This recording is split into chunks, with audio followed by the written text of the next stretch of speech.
wants to tame me. You can't catch me on the run, cause I'm gone, yeah. I blaze trails, set fire to what's behind me. No, I'm never looking back, I'm on the run. I could only ever be what I'm made to be. It feels good when I'm living on the edge. Watch me now, roll like thunder, gonna sacred ground. Can't stop me now, I don't give up and I won't back down. I'm a force of nature, can't be contained. I got lightning running all through my veins. Watch me now, watch me now.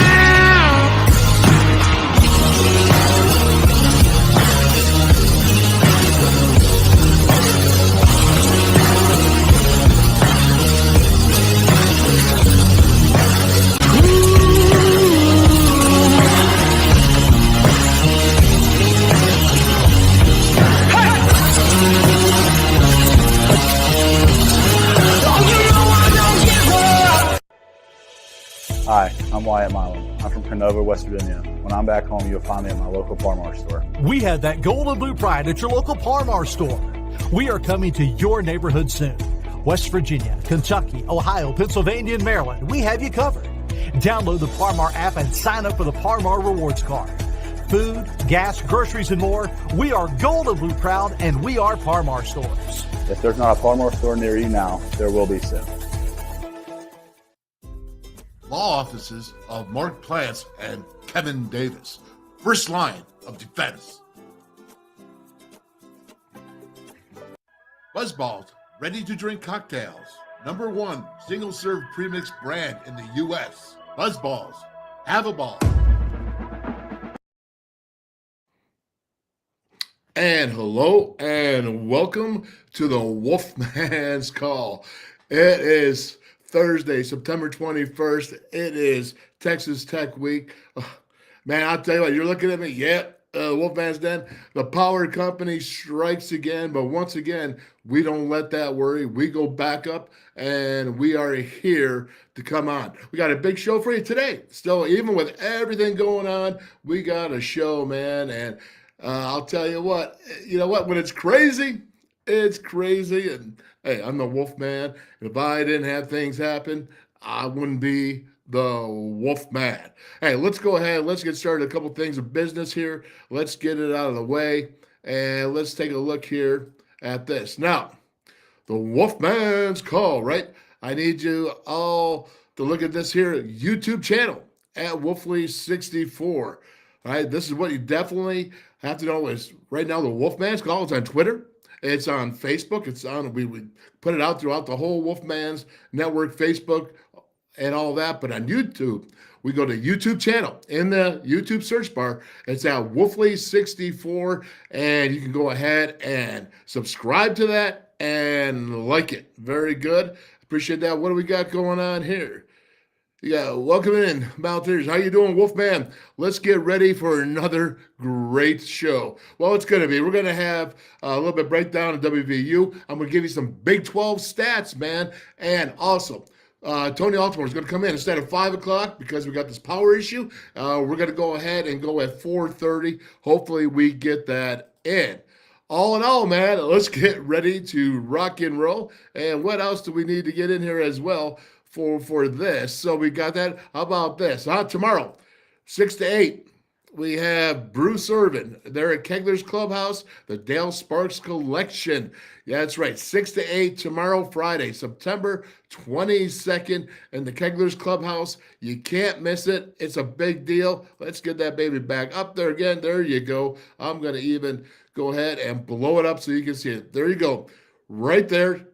Get Bruce Irvin. You can sign it. Photos are $25 through $100. Dale Sparks has got the whole collection of Bruce Irvin, man. He's going to the Hall of Fame this weekend. And don't forget, while there's also going to be a 30-year reunion of the 1993 team. So there's going to be a whole crazy mess of Mountaineers mixing in, mixing out, man. And I'm going to tell you, it's going to be an event. So make sure you hit it. Bruce Irvin autograph.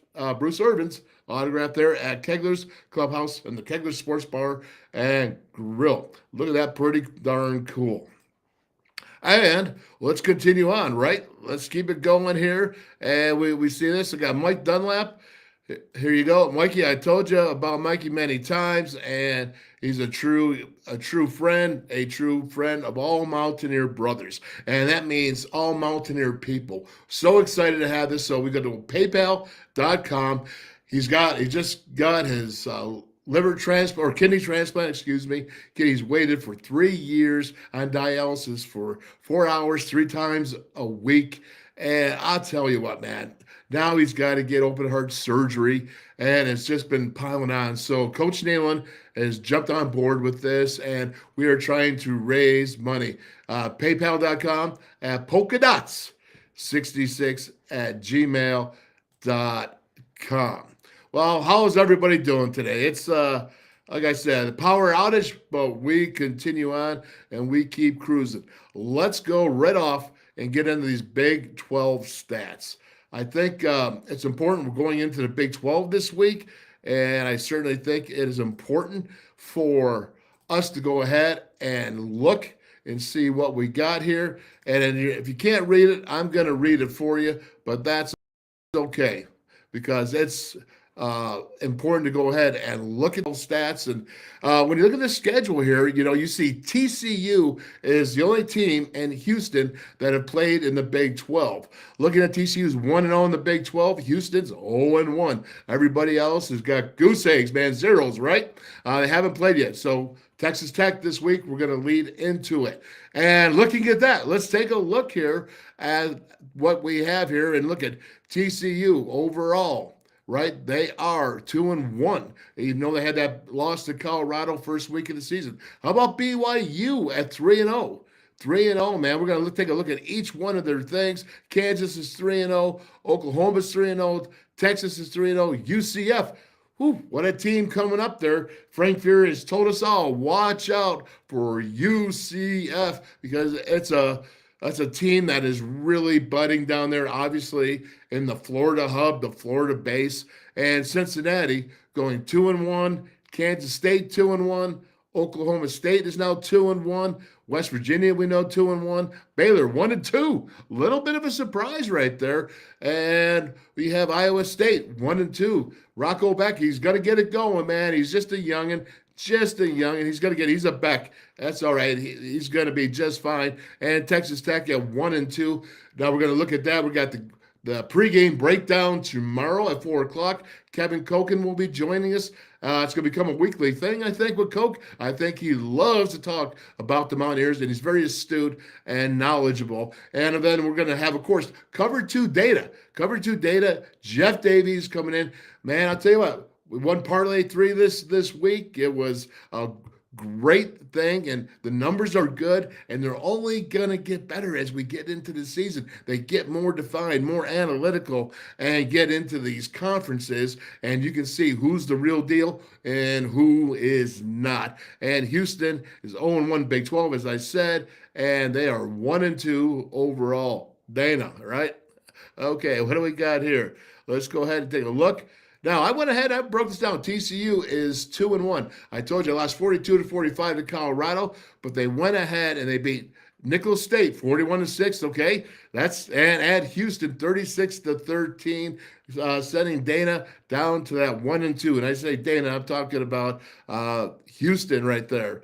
And then we go I love this, BYU. Now, I'm a little bit surprised by this BYU. They beat Sam Houston 14-0. You got Southern Utah at 41-36. That's not a surprise. But at Arkansas, they went in there, and BYU might be more. They're coming to Morgantown. Got to check it out, see how they're doing. That's why we're going to follow all these stats here in the Big 12. And, of course, we'll continue on. Kansas, how about this? I told you about Lance Leipold. Kansas, they went ahead and they beat Missouri State. Yeah, all right. Supposed to, right? Illinois, 34-23. Actually, the game was out of hand by the third quarter. And then they went ahead and beat Nevada. Thought that score was a little bit tighter than I would have expected it to be. And we'll continue on. So Kansas is 3-0. What? The Jayhawks? Are we talking basketball? No, we're talking football. Lance Leipold. And then you had the Oklahoma Sooners and beating up on apparently everybody. At Arkansas State, 73-0. SMU 28-11. At Tulsa, they won 66-17. They got Cincy this week. That's at Cincy. So Oklahoma traveling to Cincy. This will be the last time, probably for a long time, that you see that. And we'll continue on. Texas 3-0. We all know what's going on. You beat Rice. Put him down pretty good. Then he went ahead and beat Alabama, put him down pretty good. And Texas Tech, who went into overtime up there at Wyoming and Laramie, all right, they went ahead and beat them pretty sound. Texas might be for real there. Mountaineers do not have to face them unless they can make it to the championship game. It looks like next game this Saturday is at Baylor. So Baylor Bears, we know they're right now struggling a little bit, but we'll continue on, man. Just go right through this, blow right through it. UCF, they won 56-6 at Kent State. And at Boise State, they pulled out a two-pointer. But that's at Boise State. That's traveling all the way from Orlando there to Boise State. Woo, that's in Idaho, man. And then you got Villanova. They beat 48-14. You certainly would expect that. This weekend, they are going to go ahead and play at Kansas State. So this should be a real telltale sign of what UCF is all about. And Cincinnati, there we go. You know Cincinnati, they beat Eastern Kentucky. All right, blow them out, expected to. They went ahead and they beat Pittsburgh, right? So they're 2-0 at the time. And then all of a sudden, Miami of Ohio comes in, and that is in Ohio. So they lost in overtime there, 31-24. And as I said, Oklahoma is coming in there this weekend. That's at 11 a.m. Central, so that's a noon kickoff. And see, my math is pretty good. I'm pretty good at that, traveling around. And K-State, we know that they got what? They got UCF coming in this week, but man, they're 2-1. So they went ahead and beat Southeast Missouri. Yep, Troy put them down pretty good. And at Missouri, they lost 27-30. Maybe a little bit of a surprise, maybe a good win. I mean, that's an SEC battle, Big 12 battle. So Kansas State, Mizzou, and there's a bit of a rivalry there too. So not a bad score, but they did come up short. And continue. OSU, how about this? Central Arkansas, 27-13. Would have thought the score would have been a little bit more. At Arizona State, they won 27-15. Welcome them in for the future of the Big 12 and shutting them down there, right? And South Alabama, what? Is that right? South Alabama, they lost 7-33. Come on now. What's going on, OSU? What's going on? Mike Gundy. Tell you, I always respected him. Always thought he's a good coach. Don't think he's lost his coaching ways, but they have not been OSU last year and this year. Again, the Mountaineers went their last game of the season, and went ahead and defeated them, broke their 14-game home winning streak. So OSU, maybe not so strong. Maybe this Big 12 is not as strong. Maybe not the Mountaineers to finish 14th, right? We know what WVU did, losing to Penn State, beating Duquesne, and then shutting down the Pitt Panthers, knowing that Texas Tech is coming to town. It's going to be 3:30 kickoff here in Motown. And then we got Baylor right there. We talked about Baylor a little bit. They lost to Texas State. Come on now. And Utah, they lost. That's all right. I can understand that. They won 30-7. Oh, Texas, here you go, Baylor. This is your chance, man. And it's actually in Waco. We look at the schedule here. 1, 2, 3, 4 home games in a row. That's going to be 7:30 Eastern time kickoff. And let's go ahead and continue on. And we see Iowa State. I told you about Rocco Beck there, right? Oh, they beat Northern Iowa, FCS team, Iowa. They lost 13-20. Tough game, but that's a tough defense that Kirk Ferentz has. And they lost at Ohio. I didn't know that Iowa State was going to be traveling to Athens. They're right there in Ohio. But, man, they lost 7-10. So that's not good. Again, looking at this Big 12, heading into the Big 12 season, you know, who picked the Mountaineers to be 14th? Maybe I'll harp on that a little bit. And we go to Texas Tech. We know about them. At Wyoming, lost 33-35. I believe that was in overtime. And Oregon, they lost 30-38. Now, I'm going to show you film on Oregon and Texas Tech tomorrow in the game day breakdown. Was going to show you a little bit today, but you know what? See what happens when the power goes down. And let's continue on. Texas Tech, they beat Tarleton State 41-3. Okay, I'll tell you, this Texas Tech team, though, is loaded. You heard from Don Williams yesterday right here on the show. And Don Williams was impressive, man. And covering the Texas Tech Red Raiders for 36 years, he does not seem to be too worried. He did say there might be a little bit of a quarterback controversy going on, wanting the number 2 guy there because Schoaf he's in and out. But as I show you now, this guy, he's carrying the ball 15 to 20 times a game, and he's 6'5", 230. They got Taj Brooks. He's averaging 7 yards. But again, we're going to get more into that tomorrow. And let's take a look here. We got Houston. Okay. Dana Holgerson right there. They beat UTSA, University of Texas San Antonio. They lost to Rice and 2 times overtime. I've never seen anyone go more overtimes than Dana Holgerson. Maybe you guys could tell me about that. Tell me if I'm right or wrong. But then they got a shellacking right there in Houston by TCU. So TCU coming back after 2 games from that Colorado bid, right? Okay, let's go ahead and let's take a look at some team stats right here. I think it's important. On offense, let's take a look. Everybody's got 3 games. All right, you see the offense, you have 23 touchdowns, 2 field goals, Oklahoma. You can look right here. I'll skim over this very quickly. Averaging 55.7 points per game. But we know that, the competition has not been top-notch yet. So we'll have to wait and see with that. UCF putting up 41 points. Watch out, UCF, Frank Fear, I keep telling you. And then TCU almost have 40 points. They could score. They may have lost, and their defense may not be the strongest, but they'll be all right. Cincy, the Bearcats, 39 points. K-State, 38. And Kansas at 38, almost. 37.7. Texas Tech at 35. Coming in this Saturday, Texas 34, BYU 31. West Virginia down there at number 10, 29 points. Baylor 24, 23. You can see it. Houston, Oklahoma State 20.3 points per game. Wow, what's going on, Mike Gundy? All right, and then we'll continue on. And to see this, now we're going to go to the defense. Look at that right there. That is impressive. Oklahoma again on top. Once again, their stats are a little skewed, if you will. And UCF, man, tell you, they got a defense now too. Shut down Boise State, Iowa State. Looking there, 13 points. Kansas State, 14. You can see it all the way. Oklahoma State still looks like they're giving up 20.3 right there with West Virginia. That's 7 and 8.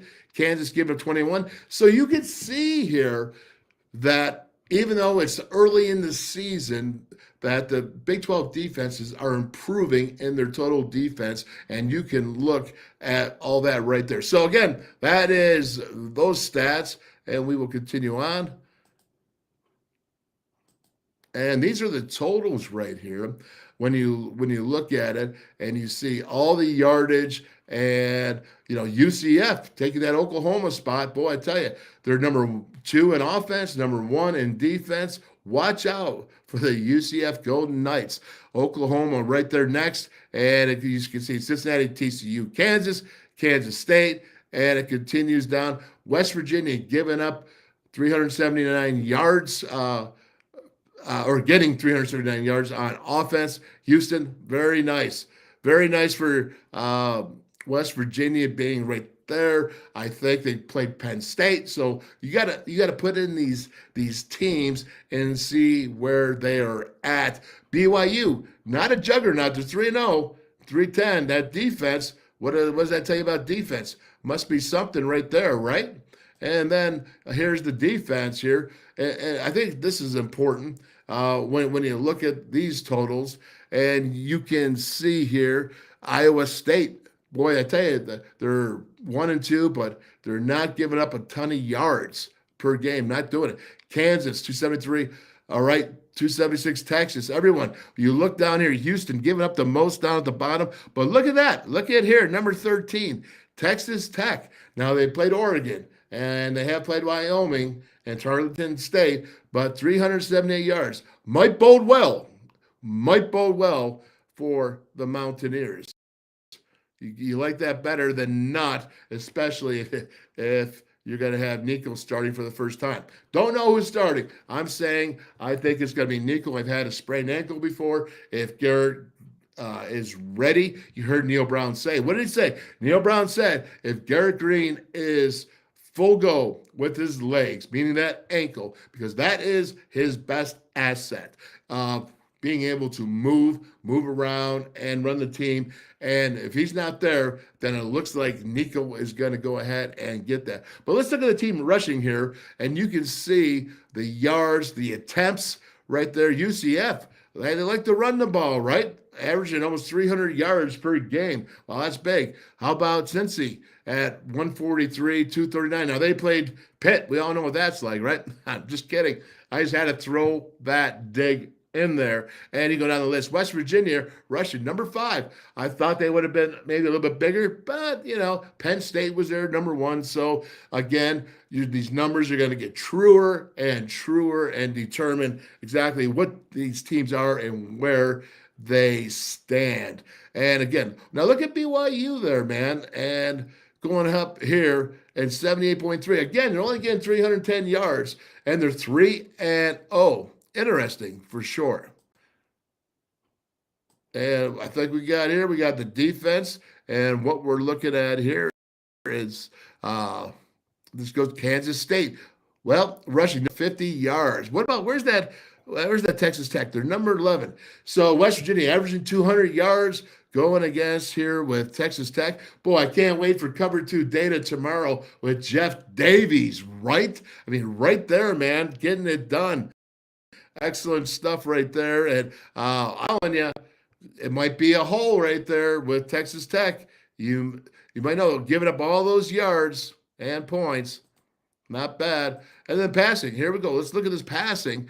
And when I look at this, the whole passing, you got the completes, the attempts. You have Oklahoma, 95 attempts. But look at this. You got TCU trying to do 112. You see down the line here, Texas Tech. Oh, boy. Don Williams tried to tell us what? They're trying to tell us that they're more of a balanced team, but there they are. 118 attempts, man. Might be the old Texas Tech. That's got the most right on the line. It's very interesting to see this. How many completions, though? When you look at 118, you got 73. You're talking about 62%. Look at the totals. Oklahoma, again, I'm not even caring about their stats because it's all skewed by who they played. And we'll continue on here. How about the individuals, man? Right? Or you got we'll just blow right on through that. And how about this right here? By defense, we got offense, you got sacks against. Now, this is important. This is the offensive line. All right, who's giving up the most sacks? Iowa State, or giving up the least amount of sacks, excuse me. And when you look here, and you go ahead and you find West Virginia down here at number 11, giving up 6 so far. Again, the numbers, but you can see where they stack on the Big 12. This is important to be able to go and look at this and see exactly where they stack up. And we'll continue on. And we'll look here. And what we have here is sacks by TCU.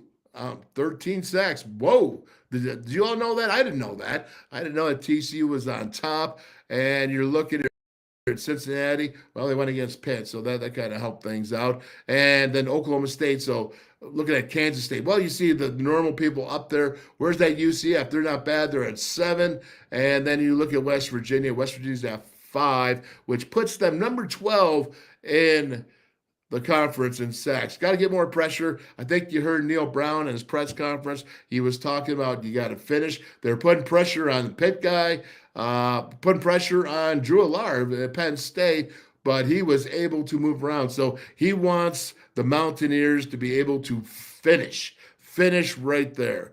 And let's continue on with the stats. We're almost getting there, almost done. Looking at this, what do we have right here? Interceptions, right? You can see him. Oklahoma's got 6, right? Houston has 5. Little surprising there. West Virginia has 5. BYU, well, maybe that's why they're 3-0. They got 5 as well.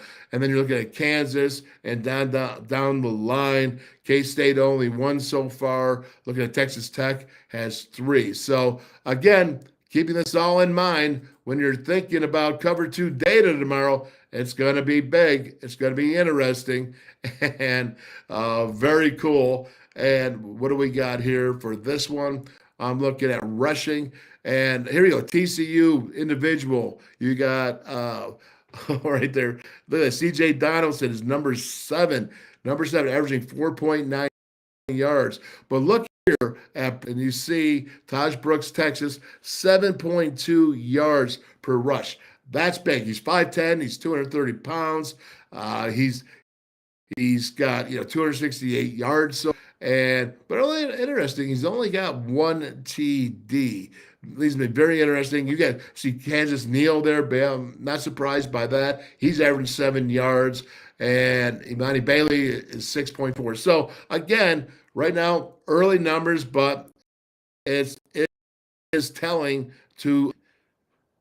And what do we got here? This should be the passing, right? Or receiving here. I'm sorry, excuse me. This is receiving, and you can see it for Houston. Dana's guy there. UCF is up there. Kobe Hudson. Xavier Henderson for Cincinnati. I'm looking here, and there he goes. Hudson Clement right there. He's number 10 in the Big 12. Got to pick that up. And see, of course, I think that this weekend, Cole Taylor's got to get a big number, but you got to get the receivers in the mix where the Mountaineers cannot just go ahead and focus on one guy because they'll start taking him out of the receivers. Devin Carr, all those guys, we got to get it going on. And right now it's the redshirt freshman who just earned a. So that's a little interesting in itself. And it's very, very interesting to be quite honest with you. And when you look at and you see the passing, okay, Dylan Gabriel, 80 attempts. He's 82%. I got to believe there's a lot of screens got to be thrown on that. That or he's just killing it. But he's got 11 TDs. Look at the number of TDs as you go down the list. And check out Will Howard at Kansas State has got 8. You see where we got here. Texas, a little bit interested there. Quinn Ewers is 8. He's at 60%. But there you go. Tyler Schaaf, right? 61.9% completion percentage. He does have 7 touchdowns, but he's got 4 picks as well. Maybe the Mountaineers can continue on that, those 5 interceptions that they have. Maybe they're feeling it, right? It's all about confidence and having the ability and having that swagger, man, to yeah, I can go and make plays. Coaches, they say, let them play. You're going to have to play. Texas Tech, with Schoaf and those receivers. Remember, these are the same receivers. The same receivers I'm looking right here from last year that put a beat down on this Mountaineer secondary. Is this redemption week for the Mountaineer secondary? Well, if it is, then that defensive line better get it going on. That's for sure. And then we're almost dogs. But again, I got to tell you, I was thinking about doing this. I said, should I do this and show the Big 12 stats going into the Big 12 conferences? Yeah, I should. And when you look at here, tackles defensively, where's my man Koba? Where's the stud? Where's the dude, Lee Koba? Well, he's number 5. And when you look at his tackles, he's got 12 solo tackles, 10 assists. He's got 22. He's averaging 7 tackles a game. I would like to see him again. I think he will be a guy that can average double-figure tackles if the defensive line goes ahead and keeps guys off of him, or unless they go ahead and do what they were doing against Pitt and making the tackles themselves. Not bad there already. And we'll continue on there. I think we're done. All right. Is that? And that is the Big 12 stats. I think it's something that is very interesting because you need to know this. Boy, that's really close. You're not usually seeing me this close. And that's what happens when you have a power outage. What's up, Kelly? How you doing, buddy? Are you there? There you go. All right, I think we're going to get Tony is going to be coming on here soon. Tony Altimore, he's got some things going on. Does anybody got any questions they want to talk about? Because, it's a little quiet right now, and here and the power goes poof. And I want to thank the power company very much and appreciate it. But the WolfMan's call is going ahead and getting it going on. Now, I do have some game film here, but I want to see before we get started. Okay, so that would be interesting. And let's continue and talk about that with Tony. I'm going to send him the link right here. And that will be cool. So let me get this out for Tony. It's one of those days, folks. One of those days. You got to do it, man. It's like when you got to beat people down and you got to do this and you got to do that. You got to do it, man. And that's what we're doing. And we're continuing on, even though you have obstacles. And that is funny, man. That is great. And look at this, doing it with style right there and sending it. There you go. Right off to you, Tony. I hope you heard that right there. The power link send. All right, so let's take a look at where these Mountaineers are right now. Okay, they're sitting 2-1. You look at a Penn State, you say, okay, they did all right. The game, it was a tough fought game. Mountaineers came out. The moment was not too big. I thought they would actually have a tougher time than they did, although I never thought the game was, I thought the game was right there. And yes, sent. There you go. And it was well played, but not well played enough. There's not enough talent on that team of the Mountaineers yet, or experience yet, or growing to compete with a Penn State. But they did come back against Duquesne, and they really did come out and show out against Pitt. Now, the question is this Texas Tech game, is this where the rubber hits the road? I think I say that about Oregon and Colorado. For Colorado, Deion Sanders. Well, I think you can get the same thing here. So when you think about that, man, I'll tell you what, if this team can come out in Texas Tech, now there's a lot of challenges going on when you have a first-time quarterback because they're going to try to do a lot of things to confuse him. They're going to take the secondary. Again, when I look at the secondary right here, and I see this, and I'm looking, and what I'm seeing here is I'm seeing 5 seniors. That Don Williams said 5 seniors that are 6-year seniors on this defense. You have cornerbacks. One cornerback is Malik Dunlap, and he's 6'3", 220 pounds. He's a senior. These are the same guys that played. The Mountaineers in the last few years have had issues with their wide receivers getting off man coverage. So what I'm suspecting is that we're going to see with Texas Tech is they're going to go ahead and try to stop the run. You saw against Pitt. You saw it. They were loading the box, the Pitt was. And what happens? And I showed this on the Ryan and Rush show last night. And what happened was that they were going around the box. When you saw the 2 tight ends going in motion and pulling, they were going outside the box. They were avoiding the 7 dudes in the middle of the box. And that was something that was really, really special. So, again, that is cool. And let's see if Tony, are you there, man?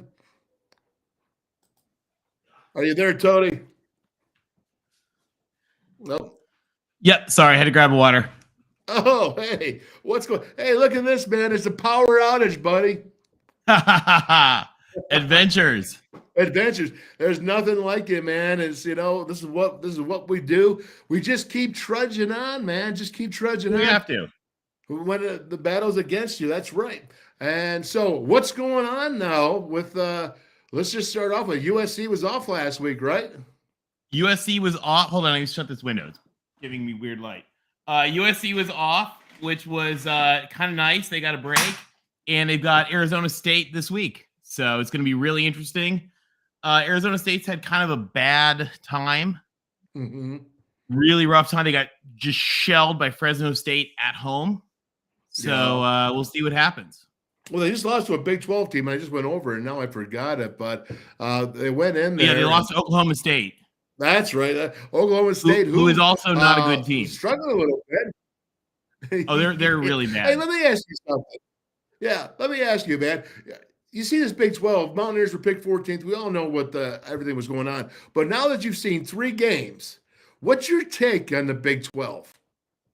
So there are some bad teams. I mean, so first of all, Texas is great. Oklahoma's better than I thought they would be. It seems like there's kind of a gap. I'll tell you, with what I've seen from WVU, I haven't watched all the games and I haven't watched all the teams, so I'm probably not the best expert here, but you guys look a whole lot better than people thought, which is something I thought the whole time. I didn't think you guys were going to be nearly as bad as everyone else did. I thought you'd probably be fine, and I watched you guys play Pitt, and you guys looked really good. I will say I have to give an apology to my West Virginia friends. Why is that? Because for the last 2 years, or the last years you lost to Pitt, oh my gosh, like I would roll my eyes. I'd be like, you guys, the world has not ended. I mean, I know you lost to Pitt. Now I've seen how my Pitt friends react, and you guys are nothing. My Pitt friends are all about to split their wrists. Well, it's the funniest thing. You know, when you look at watching Pitt, I mean, would you not want to maybe okay, let's not split your wrist. Okay, we won't go that far, but you got to find a new quarterback. Yeah, I mean, you got to be disappointed, right? Go to the intramural leagues and see if you can find a new quarterback. I don't know what's going on there. They've who knows? I don't know. Narduzzi has missed no opportunities to whine, so I wonder if it's karma. Yeah, you know, I respect the dude. I do think he can coach. He's a great coach. I don't like him. I don't like him. I think he's a total. Well, every coach has got some degree of narcissism to him, or they wouldn't be a head coach. But that dude is just—he's got a smirk I don't like. You know, and he talks down on a lot of different people. I just don't care for his character. But I will say this: you got to respect what he does. He's brought over 3 USC quarterbacks in the transfer portal, and yet he complains about USC being like evil about transfers. And we're like, look at your team.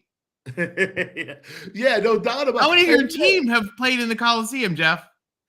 Let me ask you this. Whatever happened with Slovis and Pitt? He's at BYU. BYU? He just beat Arkansas.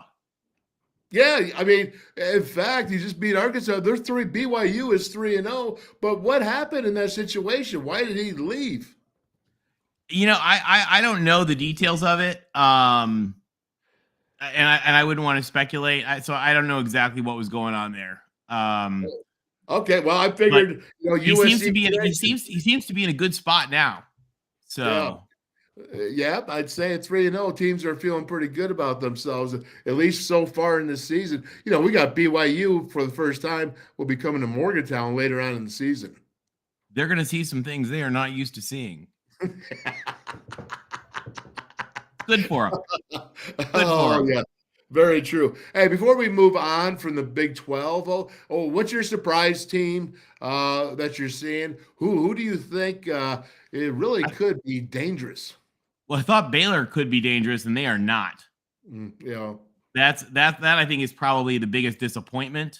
You know, it's hard to tell with some of these teams. I mean, we'll see. We'll see with UCF. We'll see with Cincinnati. I guess we'll see if TCU can somehow beat SMU. That's a really interesting game with who's going to win there. I thought Texas Tech would be better. I mean, I think there's a lot of room for WVU to win some games here. Yeah, certainly win more games than people think. No, I agree. I don't think they're going to finish 14th, right? I don't think so. I never thought they were going to finish 14th, but but we'll see. We'll see how they do. I think they'll do better. And I mean, I thought they looked good the other night against Pitt. And I'll tell you, and of course I'm not there. I'm not in the state. You guys are. You guys know this better than I do. But watching the fans and everyone going crazy and the singing, nobody leave. I mean, that had to be good for the program and good for the state. Yeah, I think so, especially on national TV. Whole There's country been so watching. much, no negative. There's been a lot of negativity when you think about with Gordon Gee academically. All the he got a vote of no confidence by the faculty and staff, but they're at a $45 million fall coming up short. Trying to cut. You guys have got to cut, but there's a lot of schools that are going to have to. We talked about this. There's a lot of schools that are going to have to cut costs, and so what I haven't heard, and I don't know because I have not studied your budget. I don't know your school's individual budget, but it didn't seem like I heard people complaining about the cuts, but I didn't hear anybody saying, "Oh, here's how we should have fixed it instead." Well, no, that would be people providing solutions then. Yeah, exactly. Like I never heard any. That's not going down. It's the pointing the finger, man. Yeah, no, nobody ever said like, oh, hey, instead of cutting the Greek department, we should cut this big construction thing that we don't need. And I didn't hear any of that. And the other thing I will say is that you guys have, and athletic subsidies are a complicated thing, but unlike a lot of schools, you are not really subsidizing your athletic department. There's not money there. Like, in fact, if anything, it's net positive. You do have some subsidies that go from the academic side to the athletic department, but the athletic department pays tuition, which is actually more than that. So the athletic department is actually a positive contributor in the net. The accountants get really mad at me when I say that, but it's true. And it's not that way all around because we've been through that, and you showed us that as well, from the G5s to the P5s, and not even all the P5s are all together solid. Right? Okay. All right. So let me ask you this though, guys. I just looked at the stats. I just showed everybody the Big 12 stats. UCF is number 1 and 2 in a lot of the categories. They had Boise on there. This could be a Kent State. Team. What's that? We also had Kent State. Yes, I agree. And that's why I said it. But at the same time, they're a good team. I mean, they got Gus Malzahn. I mean, so I like to laugh because I think they have like 10 fans who each have 200 fake Twitter accounts each, from what I can tell. That seems to be how their fan base works. But they have a good team. They have a good team, and they've had a good team. And so, they're one of those schools that can actually win games. And especially when you look at schools like Baylor being down, poor Houston. I don't know what's going on there. TCU didn't look very good to me. Texas Tech hasn't looked very good. Oklahoma State is awful. Iowa State is horrific. So, I mean, they just lost first of all, they went to Ohio U. Yeah. I don't even know where Athens, Ohio is, other than Joe Burrow's from there, and they went to there and they lost. Yeah. If you looked at the state of West Virginia, it would be very close to Parkersburg, right there on the Ohio River, right there. Oh, that's where it is. Okay. Marietta, Ohio, and then a little bit over is Athens. So, which I'm going to tell you something now. I know it's a cool town because I had a friend who went to school there. Yeah, no, but they do support their team down there. Oh yeah, they have not been something of late though, to be quite honest. No. Well, and I'll tell you, the MAC isn't always a very interesting conference to me. And the MAC ADs, by the way, are awesome. The MAC is like the farm school of ADs because the MAC, with no budget and no resources, they find like ways to build programs and win. It's like the best like AD training in the world, from what I'm told. But the MAC schools, like, they have their thing. They know who they are. They know what they're trying to do, and they try to do it like in a good way for the school. And so you look at their programs, and I'm always a huge supporter of the MAC and what they're doing. And so when they come back and sting those folks, I'm just like, yeah. Well, let me ask you this, man, because I always say when they beat when Central Michigan beat my dad's Michigan State national championship team on their 25th anniversary. And we had to go back to the 25th anniversary, and Michigan State got spanked at home by Central Michigan. That was not a good game. But it's funny too, man, because I tell everybody, I said, Tony knows more things about college football than anyone else I know.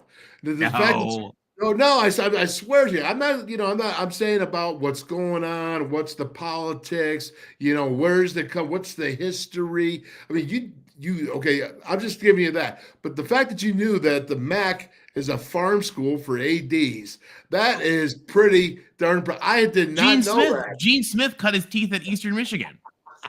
No, I didn't know that, brother. I swear to you, man. Every time you come on, I've learned at least one new thing that I never would have thought of, and that's interesting.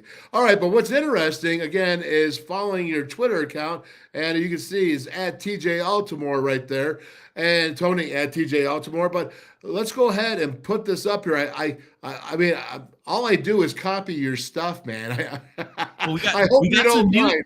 Some big new stuff actually came out. The new U.S. News rankings came out this week. Yes. And they changed the formula a lot.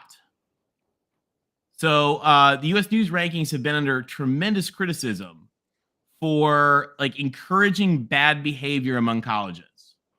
So encouraging them to cater to rich kids and have send kids out with too much debt, not focusing on bringing new first generation students in to educate the country. So they've really faced a lot of criticism for sort of rewarding what you might call bad behavior among colleges.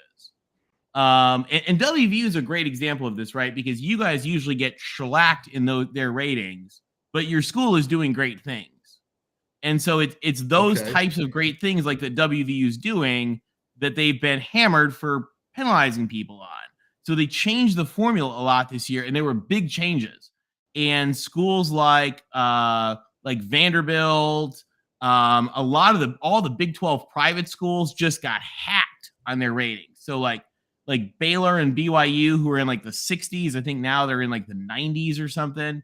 So really big falls, and then schools that really sort of fill their missions of educating the people of the state climbed and got recognized for the good work that they're doing. West Virginia, I have to check in I should have looked up your old one, but I know relative to other people, you went up significantly. You're now tied with Texas Tech. Okay. Interesting. We're playing them this weekend. All right. Yeah. So, I mean, you guys have moved up significantly, or certainly relative to other people. So when you look at these charts, what is this telling you when let's just say I'm looking at Rice at number 17. Well, how does this categorize that? So this is the brand new U.S. News under the new formula, the new academic rankings. Right.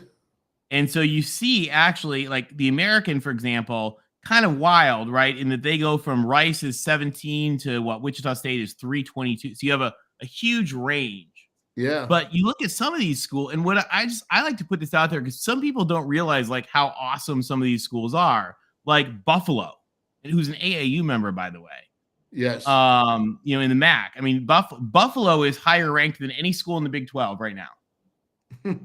It's my hometown now. I know. Go Bison. They were tough to go ahead and get in, man. And you had to go to Buff State or something if you were high top dog. Yeah, it's a great school. And so I like to just put these out there sometimes because it lets folks know. I mean, look at James Madison, 124. Here's the Power 5, and you really see, I mean, and you also see in the realignment how they cluster together. I mean, look, the ACC just patted that little beautiful end there with Stanford and Cal, flanking Duke on both sides. You look at the Big Ten, and you've got Illinois and Wisconsin and Washington, and Rutgers is now ahead of Ohio State. For all the flack that Rutgers takes, Rutgers is a great school. So I thought this was kind of a neat thing to look at these new ranks and sort of how they all fit in. And you look at the Big 12, and you see, Colorado, Arizona State, Utah, Arizona, just great schools. They're really, really adding a lot to the Big 12. Okay. I see that. Yeah. I mean, Arizona's 115, BYU's 150. Wow. Yeah. Utah surprises me there because that's a public, isn't that a land grant? institution there? Or no? Actually, I think it might be older. I think I could be wrong. Utah State might be the land grant. Some of the schools are kind of funny in that they don't have the land grant status because they were actually already there. Yeah. In fact, I think Utah was, and if I get this wrong, they will crucify me. I believe Utah was founded by, or like instructed to be founded by, Brigham Young. Yeah. Which is one of the ironies. Be careful, Tony. What? Be careful. No. Actual, the guy, Brigham Young, was involved in founding the University of Utah. No, yeah.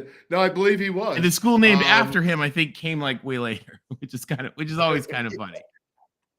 Very good. So, what jumps out on you in this surprises you? I mean, I'm surprised by Utah.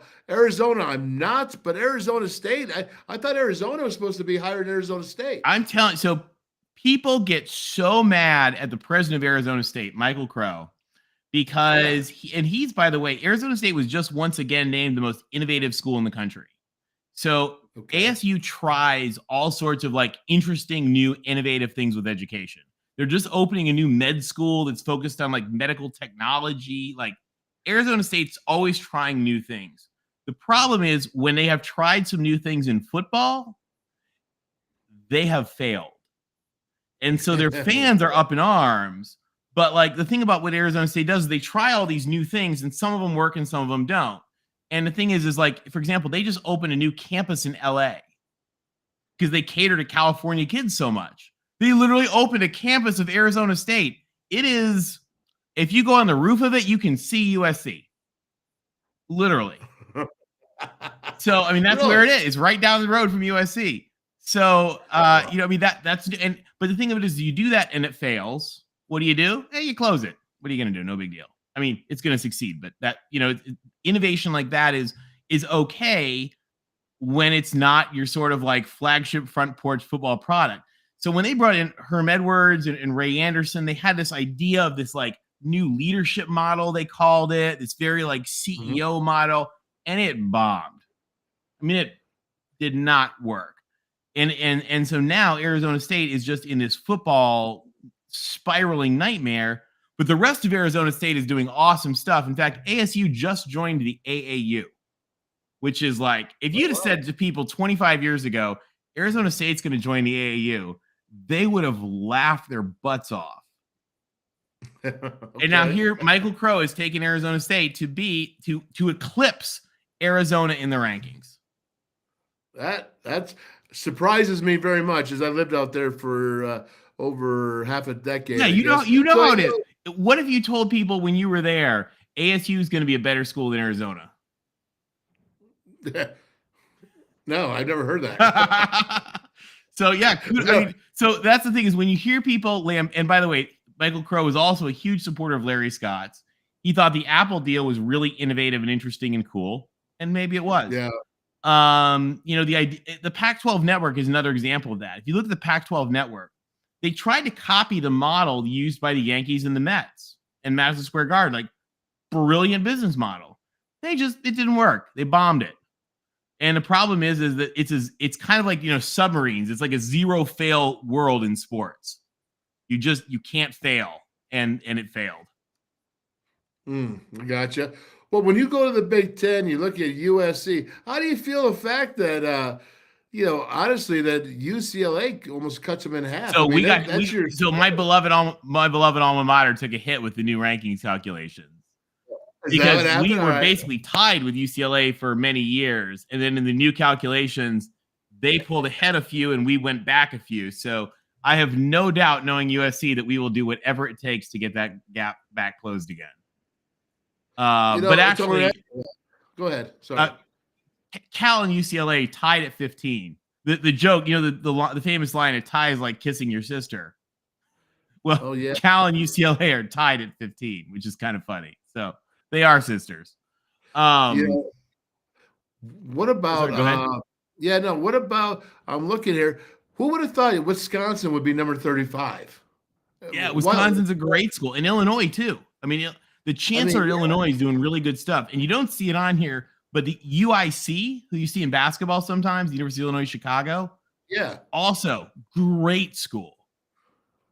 So, one of the things, and people laugh because they'll be like, well, this doesn't have anything to do with just sports, and it doesn't.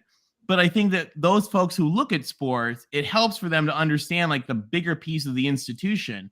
And when you look at like the Big Ten schools and the ACC schools and stuff like that, like, why is it really important for them to want Cal and Stanford? Like, because it makes their club better. And so if you look at the Big 12 here, adding to the whole front end of the Big 12 here with Colorado and Arizona State and Utah and Arizona makes the whole Big 12 like a better place. And they've actually done research, interestingly, out of Stanford's Grad School of Education. So one of the components of these is a reputational survey.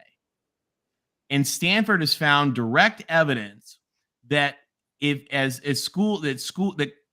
conference that a school is in, undisputed statistical evidence, the conference that a school is in has a direct relationship to its reputational score. So for the Big 12 to pad in those new schools elevates the Big 12 and should, over the course of years, elevate the reputational score of the rest of the Big 12 as well. Yeah, no, I get you. Well, it's interesting because, the one thing there is, though, is when you recruit, parents want to know where that school's ranked, and it is important. So you say it's nothing to do with sports. Well, actually, it has a lot to do with sports because the right players that are, with their parents there saying, listen, we want our kid to get a good education. It does matter. So, all right, we're going to. And also, especially with walk-ons and with all your other sports too, especially. Yeah, no doubt. Oh, yeah, especially when there isn't a professional league behind it, right? That's like exactly. The NFL. Yeah. Now, what about this, man? I was looking at this. I'm going, oh, my gosh, look at all these dots. And I'm putting it together. So this takes the same data that we just looked at. Yeah. But it adds an element of how good are they at sports. Okay. So it takes their Director's Cup points, so across all their sports, and says, how good are they? And then I did something kind of fun for this one too, which makes some people really mad, but I think it's fascinating, which is that schools that are at different divisions also like value their sports. Like they may be Division III, but MIT cares about their sports. Mm-hmm. Johns Hopkins just won the Director's Cup, even though they're mixed Division I, Division III. Yes. And so I put everybody on the same level here and said, how many Director's Cup points do you get and how did you do? And you see, interestingly, the six best are Texas, Stanford, Johns Hopkins, Ohio State, Virginia, and MIT. Okay, yeah, I see. You know what? I mean, that's a pretty impressive list right there. And when you actually look at it and understand it, it tells you a lot. Yeah, isn't it kind of cool? Like, because I like to look at those schools that you wouldn't think are really good at sports, and it turns out they are. Yeah, no, and the Director's Cup. I know this. The WVU has been up there, like top 25. Which is good. It's good for the last few years. It's good for WVU. Very good. Yes. And there I see WVU there. They're like right in the middle, man. It looks to me like exactly. Well, success. And part of that is because your academics are moving up with the new rankings. There you go. Maybe Gordon Gee's got something going on. He knows what he's doing. All right. Well, then we'll continue on and not worry about Gordon there because he knows what he's doing. All right. So here, what do we got in this one? So I don't know what's going on with all. There's been people have been messaging me with all sorts of yapping about whether or not the Big 12 is considering making room for Washington State and Oregon State. And I don't know about that. I don't pretend to. You would know about that far better than I do. What's going on with the Big 12? But I just thought let's take a look at. How would Oregon State and Washington State fit in with the Big 12? Because here's one of the issues. The Pac-12 was weird. It's always been weird. And it's always been in so many ways. But one of the ways that it was weird is it had a lot of schools on the very tippy top elite end. Right. And they like very much kind of, and by the way, this is not new. This is going back for a century. So this is not new. But they very much thumbed their nose down a little bit at Oregon State and Washington State. In fact, when they were looking to admit Arizona State to the Pac-10, the president of USC turned to Stanford and Washington and said, with a lot of F-bombs, don't you open your effing mouth to me about Arizona State's academics when you sit at a table with Oregon State and Washington State. And Oregon State and Washington State went, we're fine. We're good. We're good. But the thing is, Stanford and Cal are up, noses in the air maybe a little bit, but Oregon State and Washington State are awesome schools. They're great schools, and they don't get credit for it. Yeah. So no, I'm surprised by it because Pullman, it's way out there. Oh, it's man. So far out there. Yeah, but it's just like Lubbock. Lubbock is way out there too. But by the way, the thing is people go to school in Pullman and then they go work as engineers in Seattle, and so they have a ton of fans. Their fans are just not by the campus, so that's why they have a small stadium. They don't have a small stadium because nobody cares. They have a small stadium because they're 5 hours from anywhere. Right. Which is just like Texas Tech, who also, compare it for Texas, has a pretty small stadium. So so I thought, let's look at how Washington State and Oregon State would fit in with the Big 12. And we see here they fit in really well. I mean, academic rank, this is looking at athletic department size, school resources and budget, their research, their athletic department budget, and then their football strength. So, there's sort of, I think, a bad rap mindset that people don't understand how good a schools Oregon State and Washington State are. And also, by the way, people watch them on TV when they play. Yep, there you go. All right. Okay, well, we'll keep moving on. Very interesting, though. Sure, to be quite honest with you, I don't know anything that I've heard about adding Wazoo or Oregon State. Yeah, so, and I just for some reason it seems to have picked up a lot of steam and people are yapping about it. I don't know if it's true or not, but I thought we'd just lay out what we're looking at there. Mm-hmm. So the other thing, so this is really interesting. I don't know if you've heard about the whole issue of promotion and relegation, but there's a big discussion. I believe Boise is behind it. Boise and the Pac-12 people are talking about whether they could create an idea of taking the Mountain West and the Pac-2 and the Independents and maybe the American or maybe more, and looking at like a European soccer style model of creating just in football. So in other sports, they stay in their own, but creating a model of really creating a fifth conference that is like the best of the rest, that you'd have promotion into if you're winning and relegation from if you're not. And so I thought, what would that look like? And I mean, there's a million ways you can structure it. And so like, guys, take this with a grain of salt. This is just looking at the last 3 years. Like, what would that look like? And so if you look at like in 2021, for example, just from the top division, Tulsa and Army would have been relegated out, and Nevada and Memphis would have been relegated up. And then the next year, Nevada would have fallen back down along with San Diego, and East Carolina and North Texas would have come up. And then this year, I mean, this year's early, so we don't want to say what's happening this year too early, but UAB and East Carolina might go down, and Tulane and San Diego might come up. But if you take a look at Tulane, they're an interesting case because a couple of years ago, they would have been going down and back up because they've had big swings of success. And again, there's a lot of ways to look at this. Most European soccer leagues, there's like a 2-year grace period, or a guy actually was just messaging me about this. Mexico, it's like a 3-year rolling score. There's lots of ways you could adjust to figure out who gets relegated and who gets promoted. But what you're doing is you could be creating a conference that is just the best of the G5. Yeah, no, I see. That regularly updates itself.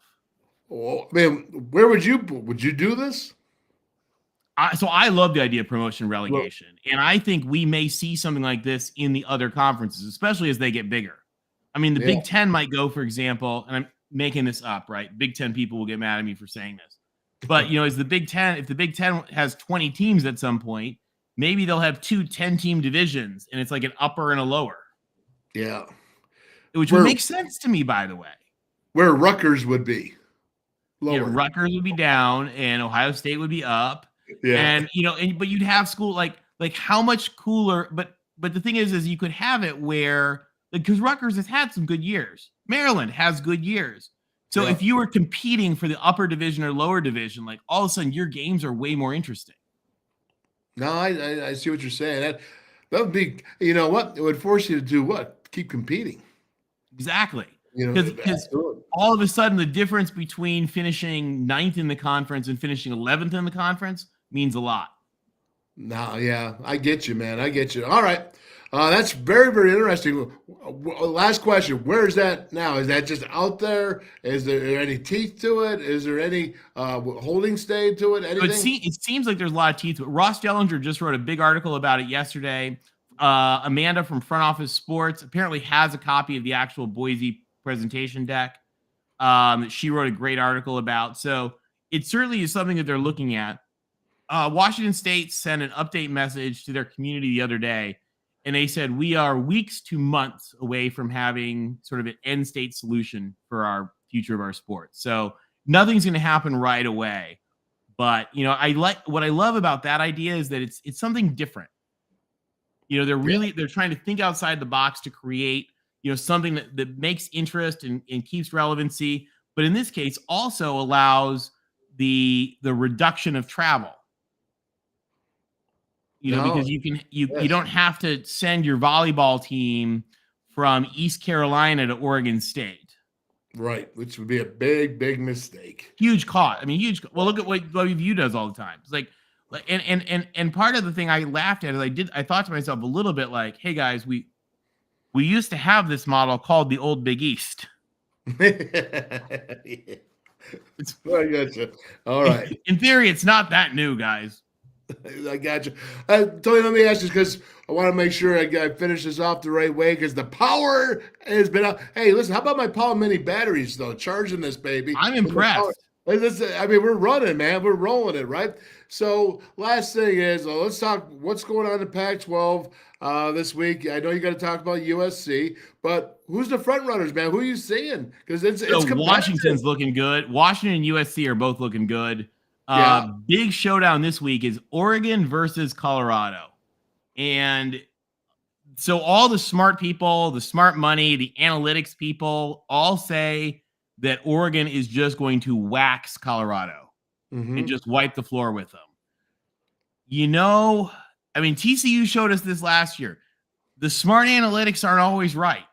Right. So, I agree.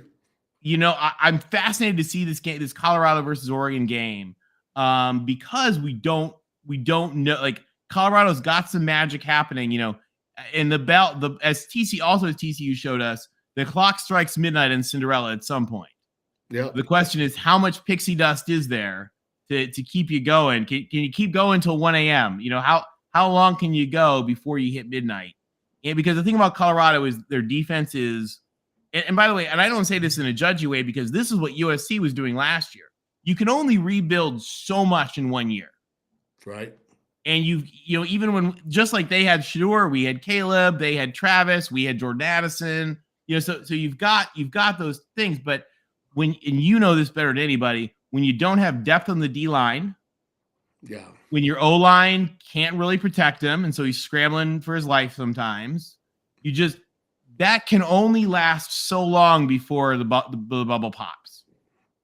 And they've been riding on emotion for these first 3 weeks. Let's face it. I mean, you know, not only do you go out and beat TCU, which was I think that was overtime, right? Or it was close to it, regardless. Close to it. It was right at the end they won.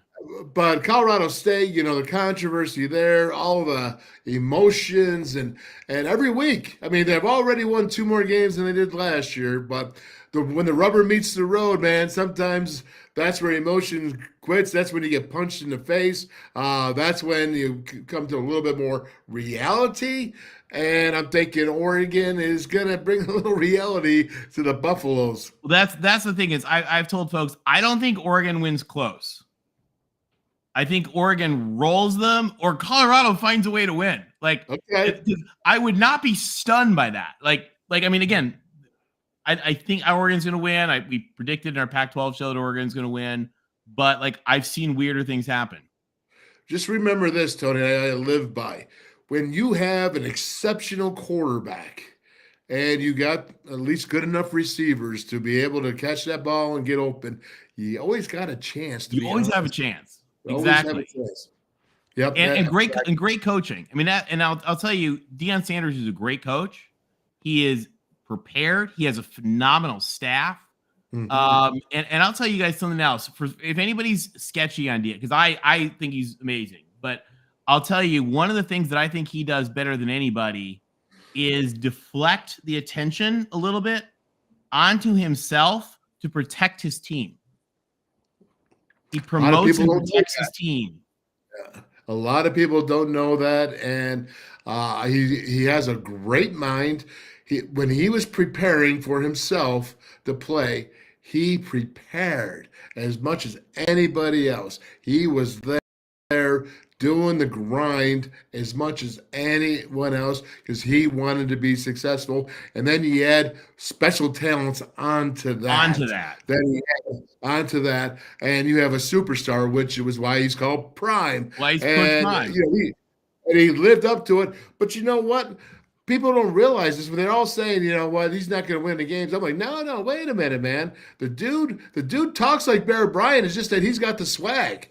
Bear Bryant came around his old school style, right? He talked. They're both saying the same thing. You got to earn your numbers. You know, you got to do this the right way. You got to go through practice. You got to respect. Everything is the same. And they just don't say it the same way. No, exactly. And I'll tell you a thing that drove me nuts the other day. So they interviewed and they said, you know, who do you think is the best coach in football? And he said, where's the mirror? Get me a mirror so I can look at the best coach in football. And then he laughed for a minute and he said, I'll tell you what, though, every time I do a commercial with Coach Saban, I just try to soak up wisdom because Coach Saban has forgotten more about football than I'll ever know. I mean, I get mad because people showed that little clip of the swagger sort of joke, but they didn't show the part where he literally talked about why Nick Saban belongs in the Hall of Fame. That's what you get with media. That's just the way they are. They take their shots. They have their angle they want, and that's the one they're going to show. Well, there's a huge did you hear about the USC media controversy this week? No. Huge controversy at So USC is a private school. We are a fully private school. And USC has a very private mentality. Not only are they a private school, they act like a private school. And so they have very strict rules for beat reporters about what you can say about practice, when you can talk to players, how you ask the football team for permission to speak to a player. You don't just reach out to the player. Now, of course, reporters can do what reporters want, but if you are going to be a beat reporter and if you are going to attend practice and be credentialed at games, then you have to follow those rules. So there's no First Amendment issues. It's if you want to be a part of the beat, then you follow the rules. And there's a young guy from the Orange County Register who has apparently repeatedly, and maybe it's exuberance, because he's younger and he's not, but he's trying to tried to talk to players outside of channels. He tried to call some players' families. I read.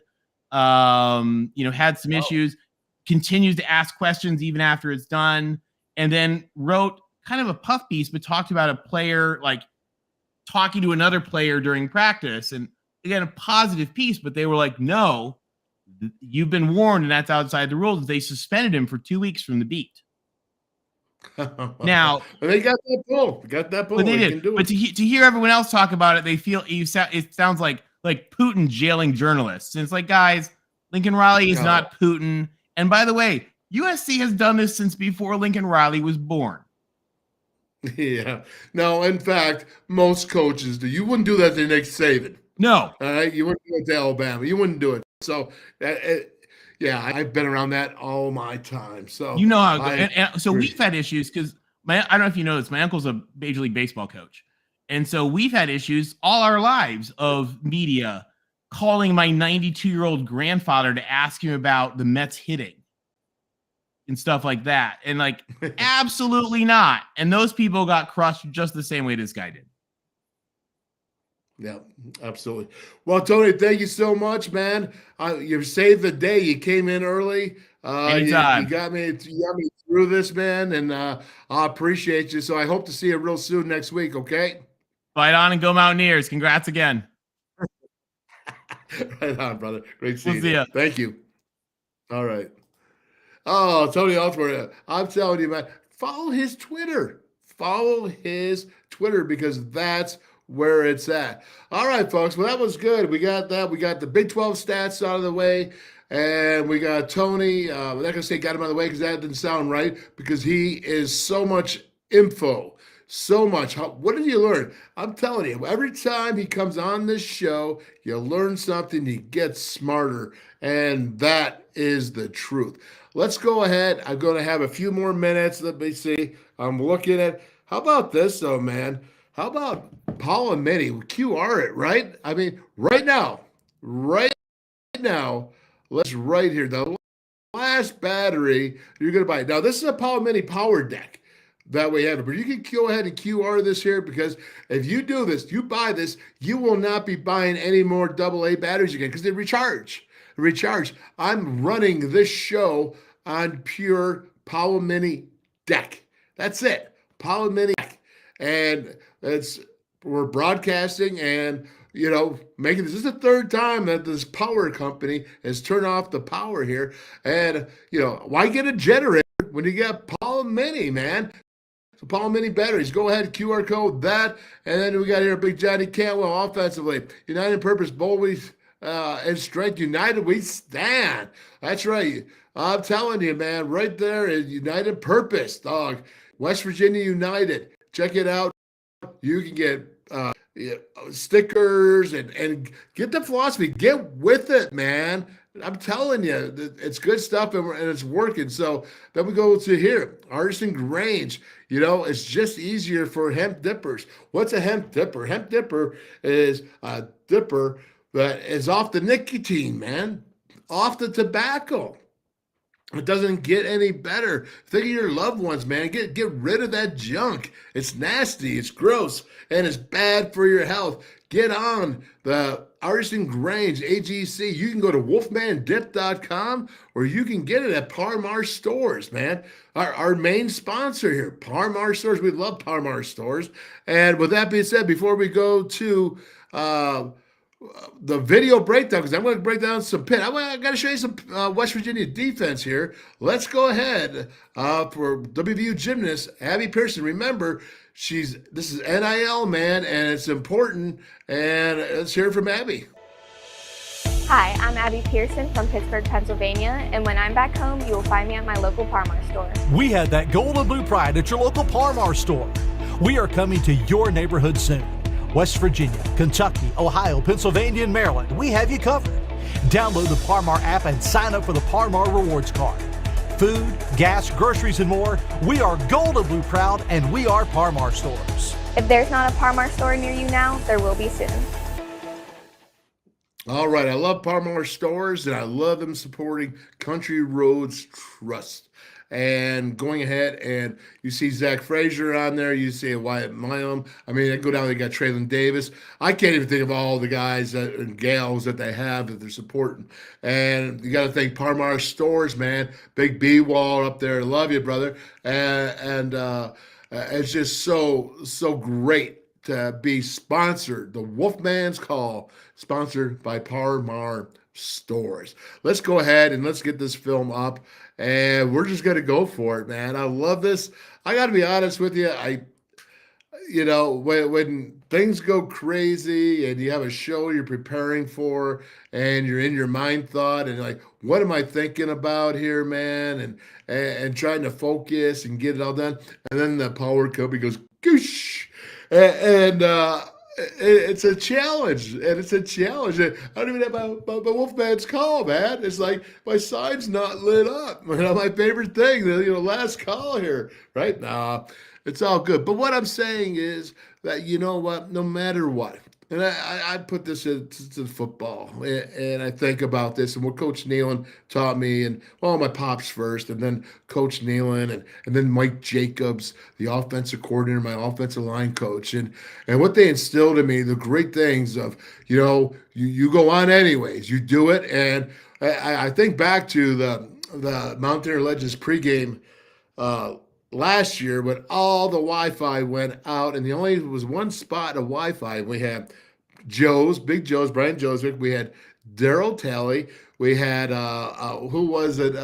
Stud Still in there, Quincy Wilson, and they're all sitting there in the back, and they're in the car. And all I could think of is, man, this is like a Seinfeld episode.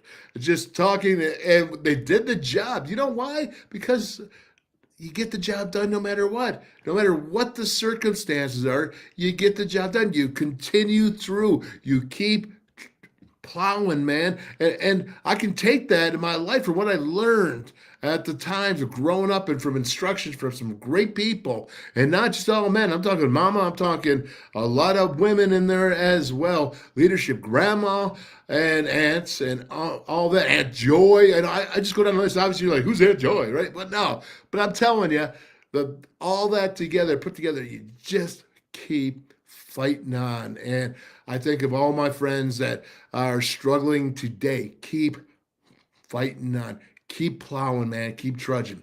And with that being said, I'll get off my pulpit and I will go ahead and put this defense up here and we will do a little. Now, this is kind of cool because I've done a lot of whole Nico thing, right? Because I wanted to show you that the young man, has a lot of talent, And with that being said, I think I kind of short-sighted the defense a bit. And I think as a responsible critiquer, and I needed to go ahead and show some of this. So I did want to get some of this on board. I'm going to have a whole lot more film of Texas Tech, the whole breakdown. Again, tomorrow, 4 o'clock, Jeff Davies, right? Jeff Davies, cover 2 data, analytics. Now, here's the cool thing is when you go ahead and do analytics, listen, just like you heard Tony say, all these super analytics, you never know what's right. They are just out there to have a educated guess. Then you got to go ahead and put your knowledge into it. Get your wisdom going. What's your expertise? Well, and that's how I think you go ahead and find out and put those with it, combine it. Now you're better prepared than not having those analytics and not just going from a gut feeling all the time and having an educated guess. So with that, Jeff Davies tomorrow, and then, of course, Kevin Koken coming in. So let's go ahead, and you're going to see this cover. Now watch this right here. You're going to come out. They're showing cover 4. This is cover 4. Look right here a lot because they look like they're almost in quarters. All right, quarters. Kind of interested about this guy here. All right, but to me, I would say because he's not over there at half. But what do? They jump to 3. Look at right here. There you go. That is 3 deep. And what I'm seeing here is this guy quarterback, which, I wouldn't say he's a runner, but I did show you in the pregame that he does like to run and he does have long strides. He's 6'5". I'm talking Jerkovac, the quarterback right here. But again, I'm looking, where is this outside contain? Okay, I'm looking because he's coming in. This defensive end is coming down. I don't see it. Maybe it is there. Is it for the linebacker? I'm not sure, but boy, I don't know, man. Outside contain is not there. And when you look at it, that's a good 5 yards for a quarterback that can't run. And here you can see me right there. I have the contain there. Where is it on the outside here? Again, why is there not always an outside contain? I don't see it, man. And somebody's got to be taking a quarterback. It's read zone. That's all it is. It's nothing more than read zone. And we will move on. All right. I just wanted to show that. I'm thinking that's where they can get a little better and do some. But they did some good things. There's 2nd and 5 right here. Look at this line. They're showing a lot of, are you coming? Are you not? It's 2nd and 5. They're trying to mess with Jerkovac, the quarterback, trying to figure out what's going on. But look at this. This is a pretty staunch right here in front unit. And, again, the pit runner slides through here, but I'm seeing this defense that they're attacking. You got linebackers up on the line of scrimmage. Now, look, I'm seeing outside contain here. What's going on here, man? See, now if you can do that once, you can do it twice. But it looked to me like the scheme wasn't there the last time. That's where I get confused. And that's what I'm saying is I don't want to be confused when I look at a defense and saying, somebody's got to have this here, somebody's going to have that. Other coaches are looking at Texas Tech coaches. Joey McGuire is looking at this film right here, thinking, how can we take advantage? Well, right here, I'm seeing it there now. All right, so you got that. He's right out. That's contained. And now you got to solidify that inside more. And some of these defensive linemen right there on that opportunity would be better served using their hands more than just their shoulders, if you see that. And keeping that separation, I think they do better. Now, you're going to see them do better. But again, as we want to see this on a consistent level. And I'm saying just shoulders there by Moba, who you heard Neil Brown praise for pushing the line back, catching him. So that's good news. But as I'm watching this here, well, that was Lockhart right there, 93. Okay. So sorry, Moba. I'm saying it. Here comes 93 now. Now look at his hands different. Did you see the last play?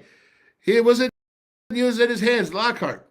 The one that I called Moba, and I apologize, but that was Lockhart in the last one. He was using his shoulders, and he was taking that combo, and he wasn't awful. Don't get me wrong here, but watch him use his hands right there. Oh, my gosh.